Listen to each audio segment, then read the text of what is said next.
Hi friends, இன்றைக்கி கடலைப்பருப்பு குருமா எப்படி செய்யுதுன்னு பார்க்கலாம் வாங்க. நான்வெஜ் சுவையில் சூப்பராக இருக்கும். ஒரு மிக்ஸி ஜாரில் வெங்காயம், பூண்டு, இஞ்சி எல்லாத்தையும் கட் பண்ணி சேர்த்துக்கலாம். ரஃப்பாக கட் பண்ணி சேர்த்துக்கோங்க. நல்லா இது மாதிரி அரைச்சி எடுத்துக்கலாம். இப்போ ஒரு கடாயில் தேவையான அளவு எண்ணெய் சேர்த்துக்கோங்க. எண்ணெய் நல்லா சூடானதுக்கப்புறம் கடுகு சேர்த்துக்கலாம். கடுகு பொரிஞ்சதுக்கப்புறம் பட்டை லவங்கம் சேர்த்துக்கோங்க. இப்போ அரைச்சி வச்சுருக்க வெங்காயத்தை இதில் சேர்த்துக்கலாம். சேர்த்து நல்லா பச்சை வாசம் போகிற வரைக்கும் வதக்கி விட்டுக்கலாம். பச்சை வாசம் போனால் தான் நல்லாயிருக்கும் குருமா டேஸ்ட்டு. இப்போ ஒரு கொத்து கருவேப்பிலை சேர்த்துக்கலாம். சேர்த்து நல்லா வதக்கி விட்டுருங்க.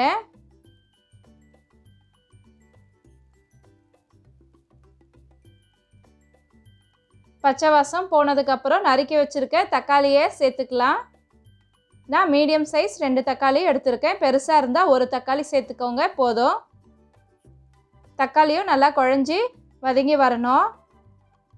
இப்போ உருளைக்கிழங்கு ஒன்று இது மாதிரி கட் பண்ணி சேர்த்துக்கலாம். இந்த ஷேப்பில் கட் பண்ணி சேர்த்துக்கோங்க. நல்லா வதக்கிக்கலாம். இப்போ இது கூடவே தேவையான அளவு உப்பு சேர்த்துக்கோங்க. கொஞ்சமாக மஞ்சத்தூள், மிளகாய்த்தூள் 1 ஸ்பூன், தனியாத்தூள் 1 ஸ்பூன் சேர்த்து நல்லா வதக்கிக்கலாம். இதுவும் நல்லா பச்சை வாசம் போகிற வரைக்கும் வதக்கிக்கலாம்.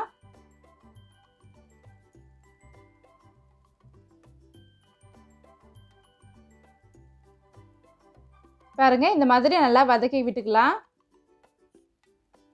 இப்போது கொஞ்சமாக தண்ணி சேர்த்துக்கோங்க. இந்த கடலைப்பருப்பு குருமாவுக்கு நம்ம 1/4 கப் கடலைப்பருப்பை வேக வச்சு எடுத்துக்கலாம்.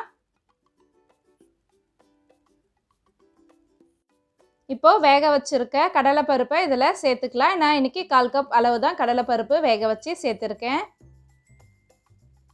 சேர்த்து நல்லா கலந்து விட்டுருங்க.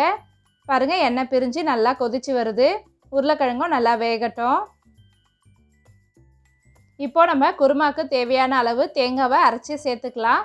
1/4 கப் தேங்காய் எடுத்துக்கோங்க. கூடவே சோம்பு 1 ஸ்பூன், கசகசா 1 ஸ்பூன் சேர்த்துக்கோங்க. எல்லாத்தையும் நல்லா அரைச்சி எடுத்துக்கலாம். தேவையான அளவு தண்ணி சேர்த்து அரைச்சி எடுத்துக்கோங்க. பாருங்கள், இந்த மாதிரி அரைச்சி எடுத்துக்கலாம். இப்போ நம்ம குருமாவில் சேர்த்துக்கலாம்.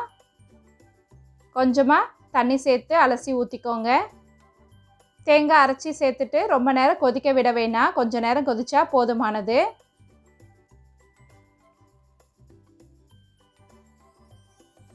குருமா நல்லா கொதிச்சிடுச்சு.